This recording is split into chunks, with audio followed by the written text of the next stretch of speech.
हाय, नमस्कार, good morning, जय हिंद दोस्तों। I am your friend and host doctor Ashish Shah for समन्वय ब्रीफिंग्स। आज तारीख 15 दिसंबर 2025 और दोस्त हु बिलीव इन रिलीजन, आज सफला एकादशी भी है। Okay, now we'll get you some important national and international news today. Basically, that happened during the last few days, but which are important. Nationally, though, I don't think there is some major important news, except that the BJP has appointed a new president as a working president, जो कि शायद कुछ अगले महीने जो है उनका confirmation होगा as a full time party president. But as of now BJP has announced Bihar के जो एक एमएलए है नवीन, उनको वर्किंग प्रेसिडेंट के तौर पे नियुक्त किया गया है। So this is big development in BJP politics. और फिर से एक बार बीजेपी के जो टॉप के दो नेतागण हैं, मोदी जी और अमित शाह जी, उन्होंने ये साबित कर दिया है कि it is impossible to get inside information from BJP.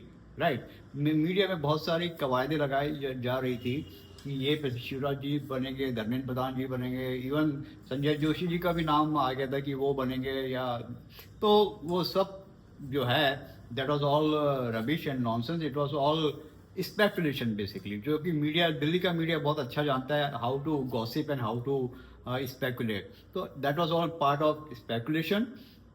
असली न्यूज़ किसी को नहीं मालूम रहती है कि क्या हो रहा है, and that is just inside between this to.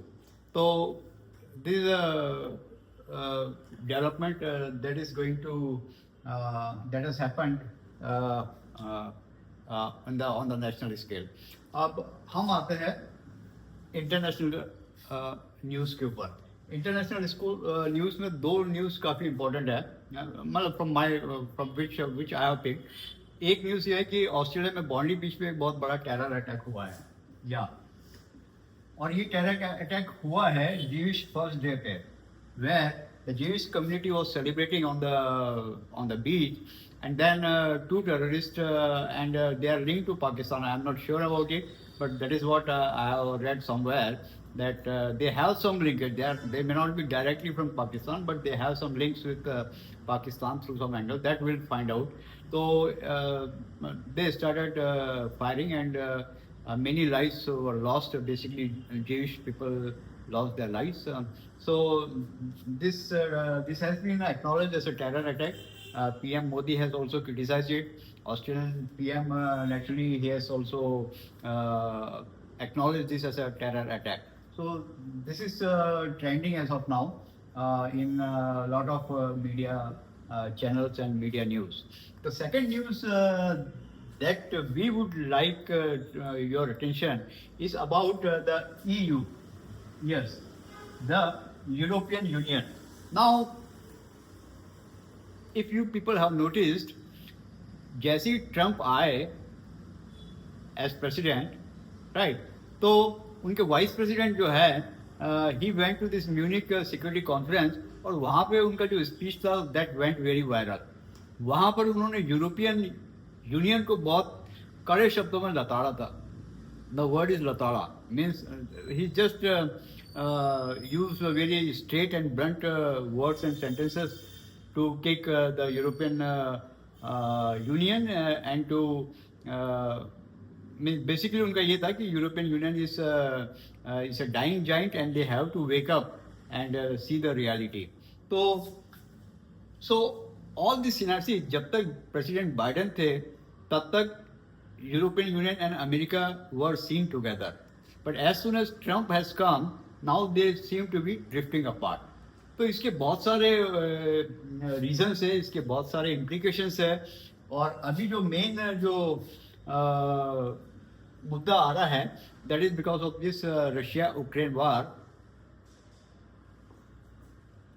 which is like further dividing the European Union with the America. And not only that, there are now reports that there are divisions between the European Union itself. So this is what we are going to focus today. Now, before we do that,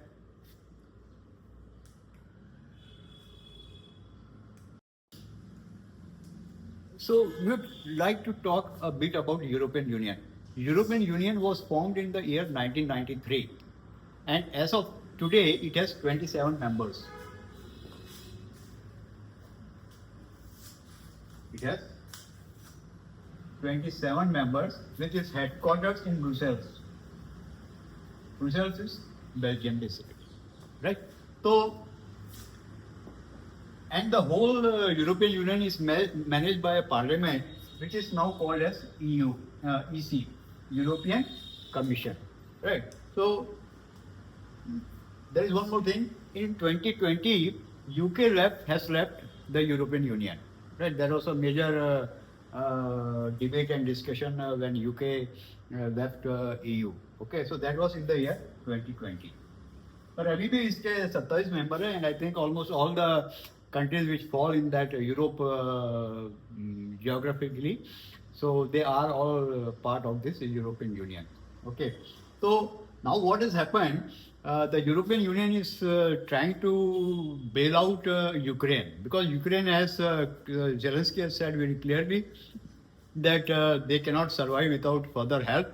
America ने पहले ही हाथ खींच लिए है, तो America ने Trump ने पहले ही बोल दिया है कि वो जो है अब और ज़्यादा मदद नहीं करेंगे basically in terms of funding and European Union has to look for themselves. तो ट्रम्प से एक बहुत क्लियर मैसेज है. रशिया अभी कोई ऐसा इंडिकेशन नहीं दे रहा है कि it is very eager to stop the war, right. तो धीरे धीरे सिचुएशन ये बन रही है कि वार अभी और प्रोलॉन्ग होगा, राइट. ऐसे में जेलेंस्की ने ये साफ कर दिया है कि they don't have any more funds, any more budget to keep the war sustain. So now the moral responsibility comes to European Union. Why European Union? क्योंकि ये लड़ाई जो है, ये यूक्रेन जो है वो प्रॉक्सी वार लड़ रहा है on behalf of European union. पैसा लग रहा है यूरोपियन यूनियन का, इसके पहले पैसा लग रहा था अमेरिका का, पर अब जो है अमेरिका चूंकि हैज पुल्ड आउट, तो now it has all come to European Union. ठीक है, क्योंकि आदमी तो यूक्रेन के मारे जा रहे थे, पर बेसिकली यूरोपियन यूनियन लड़ रहा था. यूरोपियन यूनियन क्यों लड़ रहा था?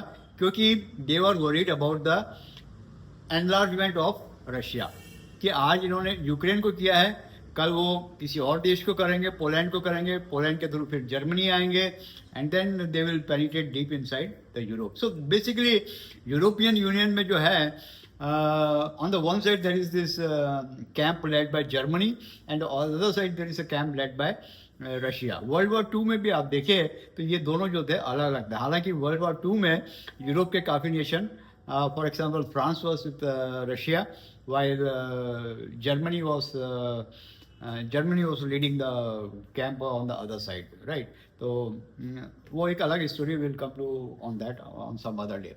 तो अभी भी वैसे ही हो रहा है कि यूरोपियन यूनियन में इस बार पर क्या है कि इस बार सारे European union they are worried about the expansion of Russian empire, and that's why अभी तक तो उन्होंने यूक्रेन को आगे कर दिया था कि भाई तू लड़ाई कर, हम तेरे को पैसा देंगे, और वो चल भी रहा था.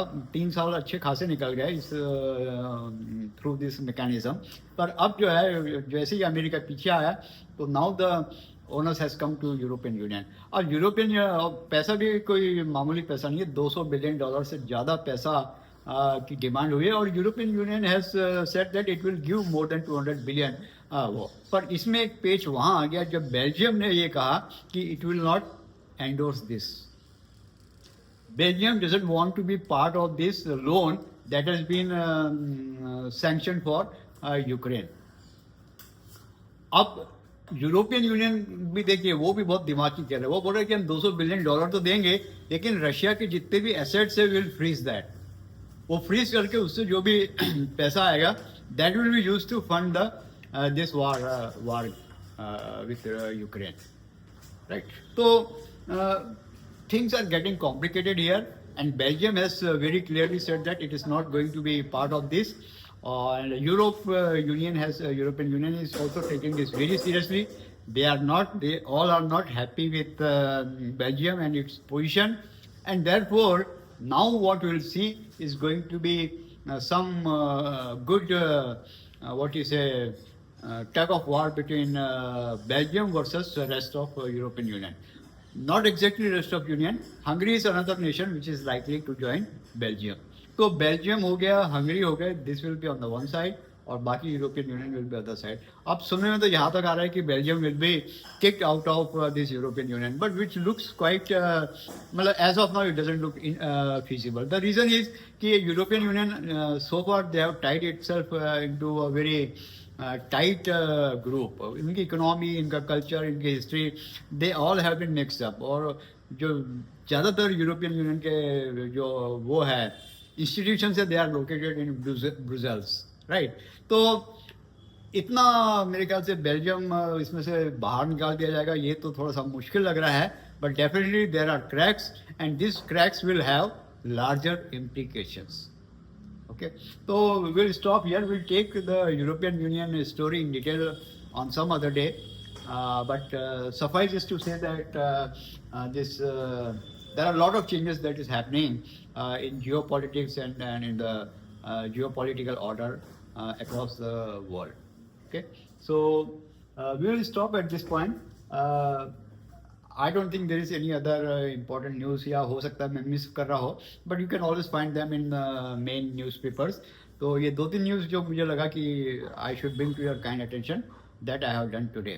So thank you once again for watching my podcast. Please like and subscribe to my channel. Thank you very much.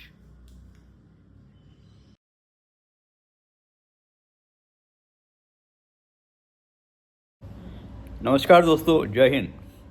आज का दिन बहुत ज्योतिषीय दृष्टि से इम्पोर्टेंट है क्योंकि आज शनि मीन राशि में मार्गी होने जा रहे हैं और यह सुबह 9:20 पर मीन राशि में मार्गी होंगे. मार्गी मतलब इसके पहले वे वक्री थे. वक्री मतलब उल्टी चाल. तो पिछले 3-4 महीने से शनि जो थे वह पृथ्वी से ऐसे दिखाई दे रहे थे जैसे वो उल्टे चल रहे हैं.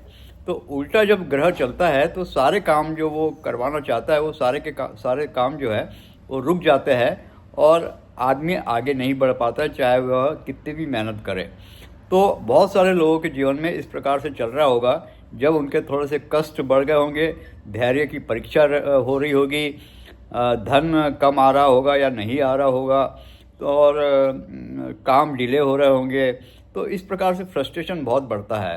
तो अब जब शनि आज मार्गी होंगे तो जितने भी आपके रुके हुए काम हैं वे वापस शुरू होना चालू हो जाएंगे. तो चाहे आप नौकरी की बात करें या स्वास्थ्य की बात करें या धन की बात करें, सारे काम जो है आपके पुनः नॉर्मल स्थिति में आने की कोशिश करेंगे. क्योंकि यह प्लैनेट शनि है जो कि बहुत बड़ा है, बहुत भारी है. तो रिज़ल्ट एकदम तुरंत नहीं आते कि जैसे आज मार्गी हुआ तो आज या कल या इसी हफ्ते आपको सब रिज़ल्ट मिलना चालू हो जाएंगे. लेकिन करीब महीना भर लगेगा रिज़ल्ट आने में क्योंकि ये जो है बहुत इनकी चाल जो है बहुत धीरे है. तो ध्यान रखिए, आप अपने जो काम आपके रुके हुए थे उनको पुनः आप एनर्जी दीजिए, उनको शक्ति दीजिए और उनको फिर से उनसे रिज़ल्ट की अब इस बार आप जो है अपेक्षा कर सकते हैं. हालांकि ये आपके स्वयं की कुंडली के ऊपर भी डिपेंड करेगा और आपकी कौन सी राशि है उस पर भी डिपेंड करेगा. पर मोर और लेस यू कैन से कि थोड़ा सा आपको अब राहत मिलेगी. और जो शनि के कारण आपके धैर्य की परीक्षा हो रही थी वह परीक्षा लगभग अब समाप्त होने जा रही है. तो आज के लिए बस इतना ही. Please like and subscribe to our channel. Thank you very much.